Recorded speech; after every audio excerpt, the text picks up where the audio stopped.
Lupet ng behind the back pass ni LBJ papunta kay Dalton Knecht. Hirap ng ginawang turnaround fadeaway shot ni LeBron James. Na-poster si Anthony Davis ni Sabonis. Lakers laban sa Sacramento Kings, magkakaalaman na kung mapuputol na ni Davis ang kanyang losing streak kontra kay Sabonis. First five ng Lakers sina Rui, LeBron, Davis, Reeves at D'Lo.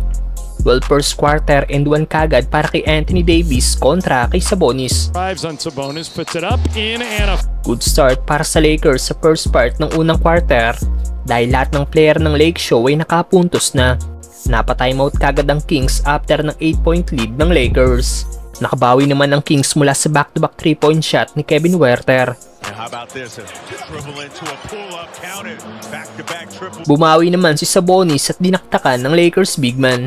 Dahil sa mini-run na nagawa ng Kings, nagtapos ang unang quarter, 2-point lead by Lakers. Leading si Davis sa may 9 points, 3 rebounds.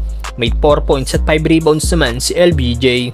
Second quarter, lupit ng assist ng all-time scoring leader kay Dalton Knecht na naipasok kagad ang una niyang 3-point shot. Umabot na sa 10 points ang lamang ng Lakers after ng 3-point shot ni Rui Hachimura. Napauo naman ang mga manonood sa Crypto.com Arena after ng difficult turnaround fadeaway shot na ginawa ni LBJ. Napa-timeout na naman ang Kings nang umabot na sa 15 points ang lamang ng Lakers. May 6 points na si DeMar DeRozan after niya makumpleto ang kanyang end one. Nice cut para kay Dalton Knecht na nakagawa ng easy dunk. 10-0 run naman ang naging sagot ng Kings kaya baba na sa 2 points ang lamang ng LA. Nagtapos ang first half may baon ng 4 points ang Lakers after ng corner 3-point shot ni D'Angelo Russell.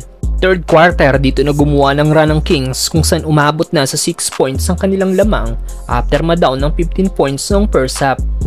Napababa ng LA ang lamang ng Kings sa 1 points pero dahil sa mga tres ng Sacramento, nagtapos ang third quarter, 7 points pa rin ang kanilang lamang. Fourth quarter, Dalton Knecht for 3 na sinundan pa ni LBJ ng isa pang tres at isang 2-pointer kaya nakuha kagad nila ang lead sa loob ng higit isang minuto.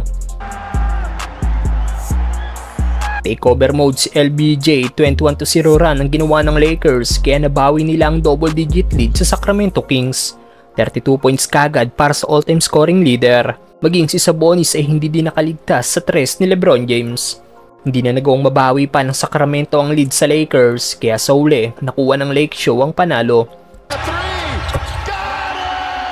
Still undefeated pa rin ang Lakers ngayong regular season na may 3-0 na record.